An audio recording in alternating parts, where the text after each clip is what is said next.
Hello student, कैसे हैं आप सब। वेलकम आपका केमिकल मैथ्स यूट्यूब चैनल में। स्टूडेंट क्लास 10 के लिए यहाँ पर हम प्रैक्टिस क्वेश्चन करेंगे। In the figure 0 is the centre of a circle with a radius of 5 centimetre if t is a point such that OT equals to 13 centimetre and then find the length of AB।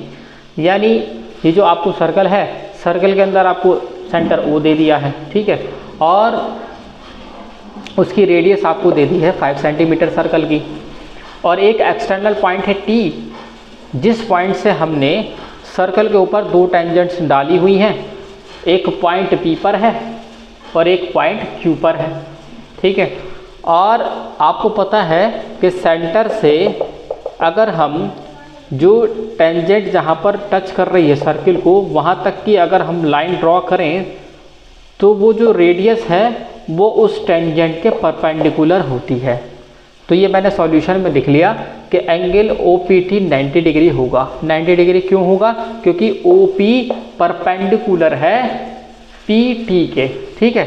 और यहाँ पर मैंने reason लिख दिया, radius is perpendicular to the tangent at the point of contact, यानी कि जिस point पर जो टच करती है टेंजेंट सर्किल को, उस पॉइंट से सेंटर पर अगर हम कोई लाइन खींचते हैं, यानी या ये कह सकते हैं आप, सेंटर से कोई लाइन अगर हम उस टेंजेंट वाले पॉइंट पर डालते हैं तो वो परपेंडिकुलर होती है, ठीक है।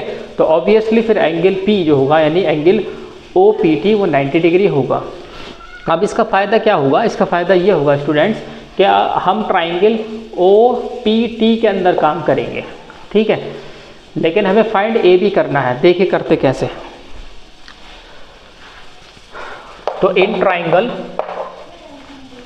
POT, अब आपको पता है जो 90 डिग्री होता है, 90 डिग्री के सामने वाली जो लाइन होती है वो हाइपोटेनियस होती है, यानी कि OT हमारी हाइपोटेनियस है। तो बाय पाइथागोरस थ्योरम से हम यहाँ पर लिख सकते हैं, बाय पाइथागोरस थ्योरम, ठीक है।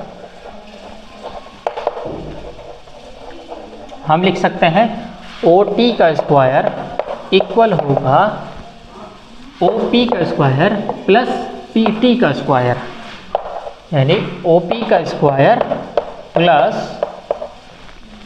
PT का स्क्वायर, ओके।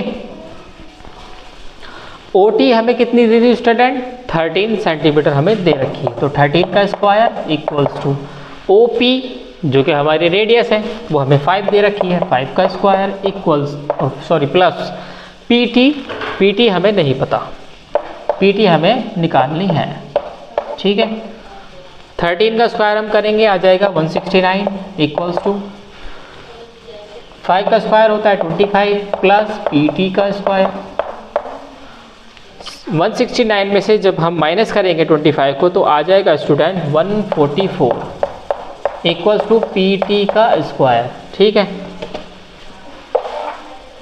दोनों तरफ अगर हम रूट लें तो हो जाएगा PT equals to root 144, okay.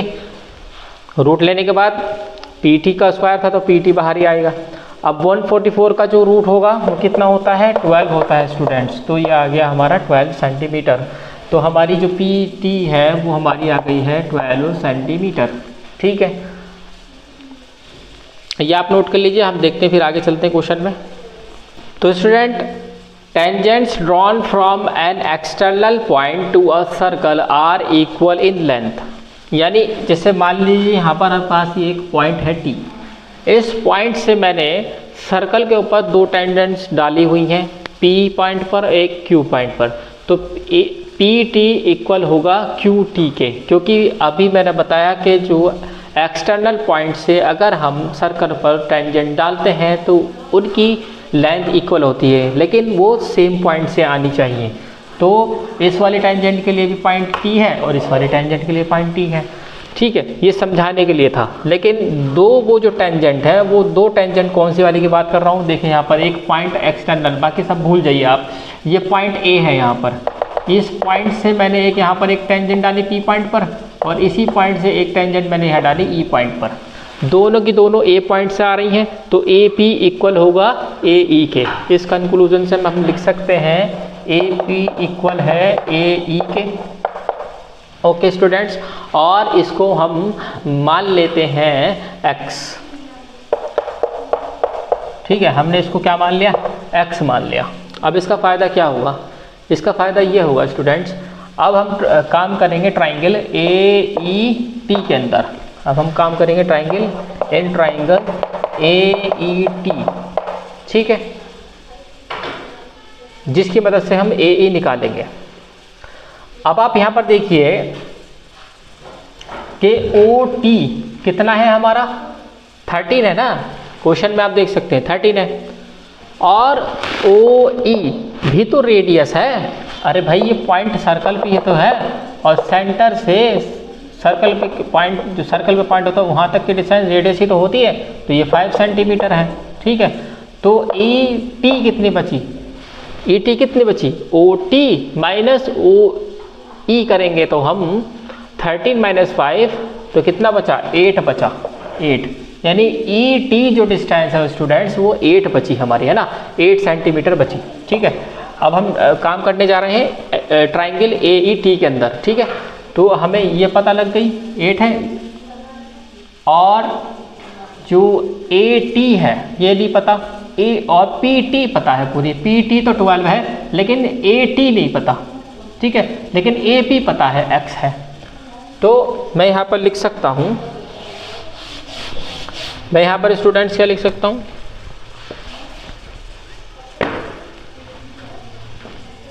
AT equals to PT minus PA, तो ये हो जाएगी 12 माइनस एक्स, यानी AT मेरा कितना आ गया, 12 माइनस एक्स। अब लगाऊंगा मैं ट्राइंगल AET। ठीक है, अब ये भी 90 डिग्री है, यहाँ पर 90 डिग्री क्यों है, क्योंकि AB भी तो एक टेंजेंट है जो कि सर्किल को टच कर रही है E पॉइंट पर, तो ये एंगल भी 90 डिग्री होगा। ठीक है, तो 90 डिग्री सामने होती है हाइपोटेनियस, तो AE ट्राइंगल के अंदर AT का स्क्वायर इक्वल होगा AE का स्क्वायर प्लस ET का स्क्वायर। तो हम यहाँ पर लिख सकते हैं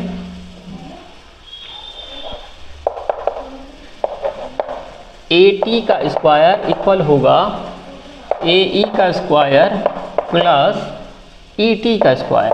ठीक है, और AT मेरा कितना है, 12 माइनस एक्स, 12 माइनस एक्स का स्क्वायर इक्वल्स टू AE मैंने माना हुआ है x का स्क्वायर प्लस ET मेरा आ गया है 8, है ना।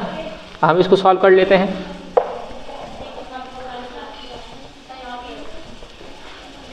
ट्वेल्व माइनस एक्स का whole square equals to X square plus 8 square, है ना। तो इसको खोल लेते हैं हम, 12 का स्क्वायर यानी A square plus B square minus 2AB यानी 24x equals to X square plus 64। ये एक्स स्क्वायर से ये स्क्वायर कैंसिल हो गया। ठीक है, ये 144 है। अब 144 में से 64 गया, कितना बचा स्टूडेंट्स, यहाँ पर बच जाएगा हमारा 80 इक्वल्स टू 24x। अब डिवाइड कर लेंगे 80 को 24 से, तो स्टूडेंट आ जाएगा हमारा x की वैल्यू जो हमारी आएगी वो x की वैल्यू हमारी आएगी 10/3। 8 से काट देंगे हम इसको। ठीक है, तो और x मैंने क्या माना था, AE माना था, तो मेरा AE आ गया ना, AE मेरा आ गया है 10/3। AE मेरा 10/3 आ गया, और मुझे फाइंड करना था AB। स्टूडेंट्स OE परपेंडिकुलर है AB के, तो यहाँ पर हम कह सकते हैं AE इक्वल है BE के। तो हमें निकालना है AB, तो AB हम यहाँ पर कह सकते हैं AE plus BE, AE plus BE। AB तो है, और AE मेरा 10/3 आ गया है, और AE बराबर है BE के, तो ये भी 10/3 हो गया। तो आंसर आ जाएगा 20/3 सेंटीमीटर। तो इसी के साथ स्टूडेंट्स यहाँ पर होता है हमारा क्वेश्चन ये फिनिश। उम्मीद है आपको पसंद आया होगा। मिलते हैं आपको हम अपनी नेक्स्ट वीडियो में नेक्स्ट क्वेश्चन के साथ। Thank you.